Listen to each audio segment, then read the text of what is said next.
കൈവശം എന്ന് പറയുന്ന കാര്യം എന്ന് പറഞ്ഞു കഴിഞ്ഞാൽ ഇതിൽ നമുക്ക് പല രീതിയിലും കൈവശം കൊടുക്കാം.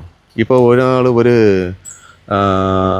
പെണ്ണ് എന്താ പറയണത് മാസമുറ കഴിഞ്ഞ് അവർ ഉപയോഗിക്കുന്ന തുണി എടുത്തു കൊണ്ടുവന്ന് കരിച്ച് നമ്മൾ എന്തിനെങ്കിലും കലർത്തി കൊടുത്തു കഴിഞ്ഞാൽ അത് ഉള്ളിലേക്ക് ചെന്ന് 21 ദിവസം കൊണ്ട് ഇതൊരു വിഷക്കൂട്ടായി മാറുകയും ആ വിഷക്കൂട്ട് അതിൽ നിന്ന് നമുക്ക് പ്രവർത്തിച്ച് ഞരമ്പുകളും ശിരസിലേക്ക് കയറുകയും അത് ബോഡി മൊത്തം ഉപയോഗിച്ച് നമുക്കതൊരു വേറൊരു അവസ്ഥാന്തരമാക്കി തീർക്കുന്നു. കഴിക്കുന്ന ആൾക്ക് കൊടുക്കുന്ന ആൾക്ക് പിന്നെയുള്ള കാര്യമാണ്, അത് ഭഗവാൻ നോക്കിക്കോളും. ഇത് കഴിച്ചവർക്ക് അത് പ്രശ്നമുണ്ടാവും. അതായത് നോർമലിൽ നിന്നും അബ്നോർമലിലേക്ക് വരുന്നു.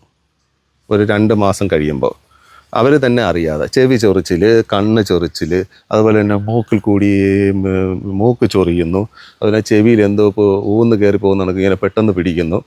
പിന്നെ മാനസികമായിട്ടുള്ള പ്രശ്നങ്ങൾ, ചിന്താഗതികൾ, ഒരേ കാര്യങ്ങൾ എപ്പോഴും ചിന്തിച്ചുകൊണ്ടിരിക്കുക.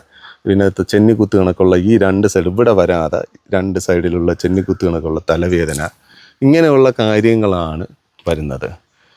ഇതിന് തന്നെ നമുക്ക് 100 കാര്യങ്ങൾ ഉദാഹരണങ്ങൾ നമുക്ക് വയ്ക്കാൻ പറ്റും. പലർക്കും പല രീതിയിലായിരിക്കും വരുന്നത്. ചില ആൾക്കാർക്ക് ഇത് കിട്ടിയതിന് ശേഷം ദേഹം മൊത്തം ചൊറിഞ്ഞ് പൊട്ടിയാടുന്ന നീരും വെള്ളമായിട്ട് വരും. അപ്പോൾ അതെല്ലാം ഇങ്ങനെയുള്ള ഉള്ളിൽ പോയ കാര്യങ്ങൾ. പിന്നെ